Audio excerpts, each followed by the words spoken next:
Estamos na Quinta Vigia, residência oficial do Governo Regional, e é aqui que Miguel Albuquerque vai continuar nos próximos 4 anos, neste seu terceiro mandato enquanto Presidente do Governo Regional. Tomou posse ontem e uma das promessas que fez foi a de baixar os impostos. Miguel Albuquerque, obrigado por ter acedido a esta entrevista da RTP. Vai baixar o IRS, foi isso que anunciou. Vamos continuar. Em que medida já tem contas relativamente a isso? Vamos continuar a baixar o IRS.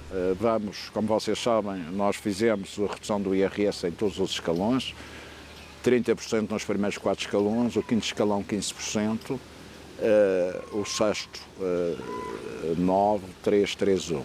A nossa ideia neste momento é fazer uma redução progressiva, porque as reduções devem ser progressivas, sobretudo no quinto escalão e possivelmente, obviamente, no sexto. Já tem uma ideia do impacto que isso vai representar em termos de, digamos assim, devolução de rendimento aos madeirenses? Vai ser mais uns milhões de euros. A minha primeira estimativa é mais uma devolução na ordem, nesta primeira fase, de cerca de 12 milhões de euros. Este é o seu primeiro dia deste novo governo, o terceiro governo. Este será o seu último governo? Bem, vamos ver. Eu nunca digo que vai ser o último, porque, como você sabe, no dia que eu disser... 3 mandatos não é suficiente. Poderá não ser suficiente. Vamos ver como é que a conjuntura vai evoluir, porque eu tenho que assegurar e queria assegurar uma transição calma. E se você não siga Quando uma diz saída... calma dentro do PSD, dentro do PSD, como é óbvio, porque todos os partidos políticos têm pessoas com ambições e neste momento você fazer um anúncio desses é prematuro. Porquê? Porque faz com que as pessoas comecem a pensar nesse objetivo antes do tempo e depois comecem a se guerrear dentro do PSD e isso não tem interesse nenhum que isso aconteça. Tive alguma dificuldade assim de maior, digamos assim, na construção deste governo? Anteriormente tinha mais secretarias, reduziu o número de secretarias, nem por isso. Introduziu Nós algumas fizemos as novas, adaptações. Dispensou 4 secretários do anterior governo. Não, isso não teve nenhuma dificuldade, porque eu tenho que tomar as decisões não em função da amizade e a lealdade e o trabalho feito, mas adaptar os governos à conjuntura. Como eu costumo dizer aos meus colegas, ser secretário não é um trabalho definitivo, nem é um trabalho muito longo. É uma missão que temos que fazer durante 4 anos, depois estamos sujeitos, e daí a importância do escrutínio, estamos sujeitos ao escrutínio da população e da avaliação da população. Agora, tenho que lhe dizer que eu já tive 19 anos na Câmara, e agora já está há 8 anos e meio no Governo, e tenho que lhe dizer que este mandato foi um mandato muito difícil por circunstâncias que todos conhecem e que, felizmente, grande número de pessoas já esqueceu. Foi o Covid, o impacto do Covid foi terrível. E a questão da economia, e a questão da economia, da inflação. Portanto, foi um mandato atípico e um mandato difícil. E, na verdade, o que tivemos foi um governo que soube enfrentá-los. Voltando à construção do governo, é verdade que convidou Humberto Vasconcelos para continuar e depois desconvidou? Não, tudo o que se passou no governo são decisões tomadas em função daquilo que eu entendi de adaptação ao governo. E compreende a mágoa de Humberto Vasconcelos, que não compreendo a mágoa. Esteve presente na tomada de posse. Sim, o que acho um pedaço estranho, uma vez que toda a gente sabe, quem trabalha comigo, que os lugares de secretário não são eternos nem são definitivos. Portanto, a situação está resolvida. A escolha de Rafaela Fernandes foi uma escolha para a pasta da Agricultura, foi uma escolha, digamos, ponderada, pensada, naturalmente que terá sido, mas pergunto se foi uma decisão quase que de última hora. Não, foi uma decisão que eu já tinha pensado, uma vez que é fundamental numa pasta que vai fazer a junção da agricultura com o ambiente, ter uma pessoa com formação e capacidade política. E como você sabe, a doutora Rafaela Fernandes tem essa capacidade, tem essa escola e tem uma capacidade de trabalho fora do normal. Relativamente àquilo que foi dito ontem, nos discursos tanto no seu como do Presidente da Assembleia, ouvi-se a palavra muito do diálogo. Esta legislatura, até por não ter maioria absoluta, pode ser de facto muito necessário. Você testemunha 2 coisas. Em primeiro lugar, este governo é um governo que, num quadro político como aquele que está desenhado para a região, onde nós vivemos num regime parlamentar puro, nós temos um círculo único e temos um regime parlamentar puro, onde a dispersão dos votos é consagrada em mandatos representativos.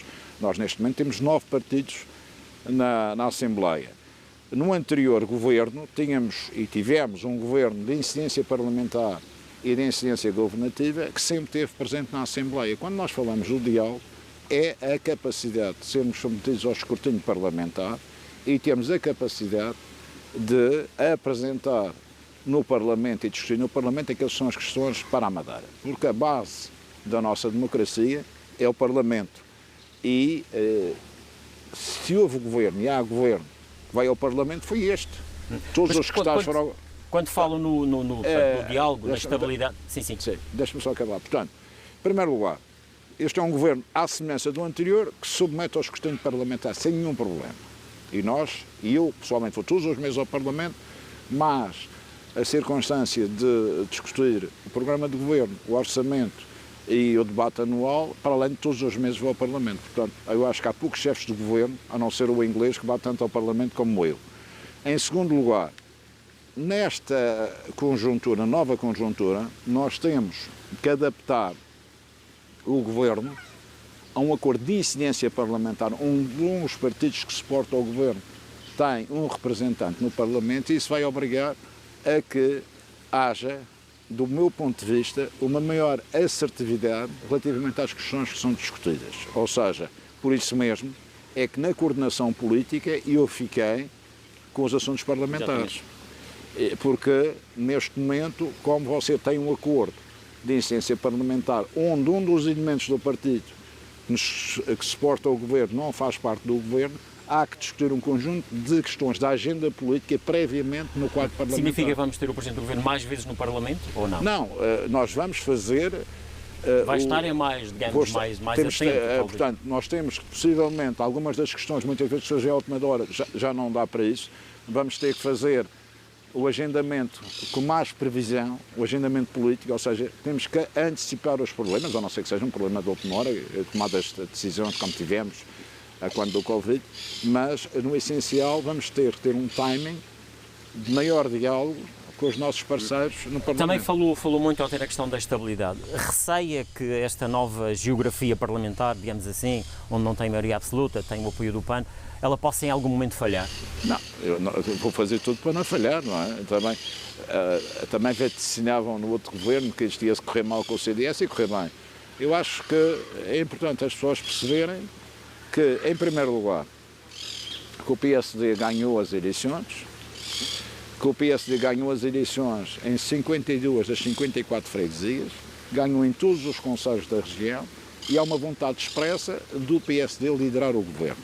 Segundo lugar, se você olhar para a configuração atual do Parlamento, o que é que verifica? Não há nenhuma alternativa ao governo do PSD. Porquê? Porque o principal partido da oposição ficou reduzido a um quarto dos mandatos na Assembleia. E, portanto, não há nenhuma possibilidade de fazer uma construção de uma alternativa neste momento ao governo. Porque tem também um conjunto de partidos de protesto que não são partidos de governo. Não são partidos do governo. O que é que isso significa? Isso significa que a nossa responsabilidade é acrescida. E é acrescida porquê? Porque nós temos que governar em função das expectativas que estão criadas. Você tem uma economia a crescer, temos que manter a economia a crescer. Você tem um conjunto de projetos que têm que ser lançados e concretizados no âmbito do PRR, na hídrica, na transição climática, na habitação, nos alojamentos e na melhoria dos lares e residências para idosos. Portanto, a obra do hospital, tudo isso obriga a que haja uma estabilidade política e um sentido de previsibilidade, que é isso que os agentes económicos e os agentes sociais querem. Portanto, nós não podemos estar aqui a brincar aos partidos políticos. As eleições já acabaram. Portanto, a fase das eleições já acabaram. Agora precisamos de ter uma democracia a funcionar, uma democracia madura, onde cada partido assume as suas responsabilidades. Os partidos da oposição têm reclamado que o PSD não divulga e os outros partidos o acordo que foi celebrado com o PAN, com o CDS. Esse documento vai ser público ou não? Esse documento é público, porque aliás já foi entregue ao Sr. Representante da República. Sim, mas não foi divulgado publicamente. Não vê necessidade nisso? Mas que ser divulgar não tem nada a transparência. Sim, claro, mas isso acho que não é problema nenhum, porque estamos a fazer uma tempestade num copo d'água. Aliás, estas teorias da conspiração são ridículas. Porque o que é que está lá consagrado? É um acordo em que os partidos se comprometem nas questões cruciais, orçamento e programa de governo, votar e ser discutido. Sendo assim, a questão que se coloca é Então, qual o receio de divulgar? Não temos receio não, nenhum. não tornar isso Eu penso que isso será mais tarde ou mais cedo, vai ser conhecido, não tenho nenhum problema. O Governo começou em funções e o anterior mandato terminou com esta situação dos incêndios. Neste momento já tem uma ideia do que realmente aconteceu à Madeira nos últimos dias e de como é que vai o Governo responder a isso, sobretudo aquilo que é necessário agora no imediato, que é a ajuda às pessoas. Eu desde e recuperar o que foi 2019, estragado.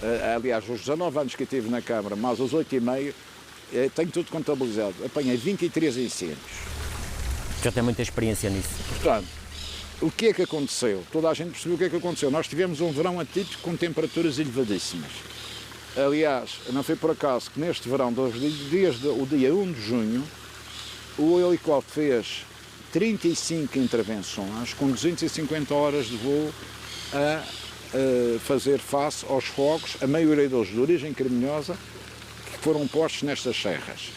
O balanço, do ponto de vista da intervenção dos bombeiros, sim, considera positivo. Positivo. Agora, o que está no terreno é aquilo que é preciso recuperar, a ajuda às pessoas. Agora, nós vamos ultimar, amanhã temos já um levantamento dos danos, sobretudo agrícolas e da pecuária, já está a ser ultimado, e vamos também ter um levantamento da questão das habitações. Nós vamos apoiar a recuperação, sobretudo dos agricultores, através de uma majoração do programa, logo tudo será considerado e avançado. Vamos também recuperar as respectivas habitações, mas houve uma situação no Porto Muniz que ontem tivemos a resolver, foi a questão da reposição da energia elétrica, dos postes que foram queimados, da questão das comunicações, e no Porto Muniz tivemos uma situação que foi as derrocadas devido aos incêndios que cortaram uma linha de água importantíssima e que neste momento estamos a fazer a reposição, ou seja, uma levada, que é fundamental para o abastecimento de água. Mas neste momento, ontem o secretário Pedro Filho esteve com o Sr. Presidente da Câmara do Porto Muniz e a situação tem vias de ser resolvida. Tudo isto que aconteceu vai obrigar o Governo a repensar a política de ordenamento florestal da região? A política de ordenamento florestal, nós temos feito, como vocês sabem, aliás tenho constatado isso, investimentos avultadíssimos. Vou-lhe dar um exemplo, por exemplo. Para vocês terem uma ideia, eu acho que é importante as pessoas saberem quanto é que isto custa. A limpeza daquele terreno a norte do Hospital dos Marmeleiros custou 100 mil euros. Passados 2 anos estava outra vez cheios de eucaliptos e acácias, custou mais 100 mil euros. O Caminho dos Pretos, nós estamos neste momento com uma faixa de 340 hectares que estamos a limpar, que é nossa, e a de São Roque, as zonas altas de São Roque, fizemos as limpezas, neste momento temos os nossos sapadores florestais, têm feito um trabalho extraordinário. Agora, o que é preciso pensar? Nós, nestas áreas, as chamadas áreas de corta-fogo, são as áreas onde nós temos que intervir no sentido de evitar incêndios, como por exemplo o que aconteceu em 2016, porque o grande problema destes incêndios é que com as alterações climáticas e com o vento, corremos o risco, aquilo que aconteceu no Havaí, vocês todos viram, é o incêndio faz com que emane bolas de fogo para cima das zonas urbanas, causando incêndios devastadores nas zonas urbanas. Em 2016 nós tivemos um ensaio do que ia acontecer aqui no Funchal. E o que é fundamental? Nestas áreas críticas, junto às zonas urbanas, nós temos que fazer as linhas de corta-fogo, cortar os eucaliptos, as acácias, etc., e depois fazer áreas suscetíveis de serem utilizadas pelo público e pelos turistas, com passeios, com zonas de BTT, no fundo, com zonas de gado ordenado, no sentido dessas zonas sendo utilizadas. No fundo, espalhar o Parque Ecológico por toda a encosta do Funchal, quase. Funchal, e vamos fazer em outros concelhos, porque é a única maneira, porque nós não temos meios suficientes para proceder, custa milhões e milhões de euros, não temos meios humanos para fazer limpezas e cortes sistemáticos. Quando você acaba de cortar no Caminho dos Pretos, a leste, a zona oeste já está a crescer, portanto isto é um trabalho ciclópico, portanto só mantendo estas áreas como parques ecológicos com utilização regrada e ordenada e mantendo aquilo que nós temos lá em cima, depósitos de água, como temos, bocas de incêndio, é que essa utilização por parte das pessoas pode levar a que essas áreas sejam mantidas, sejam limpas e sejam suscetíveis de serem transformadas em linhas e áreas corta-fogo. Presidente Miguel Albuquerque, obrigado por ter assistido a esta entrevista da RTP. Obrigado. Miguel Albuquerque, que vai então a partir de ontem assumiu esse cargo de novamente Presidente do Governo para mais 4 anos de mandato à frente dos destinos da região.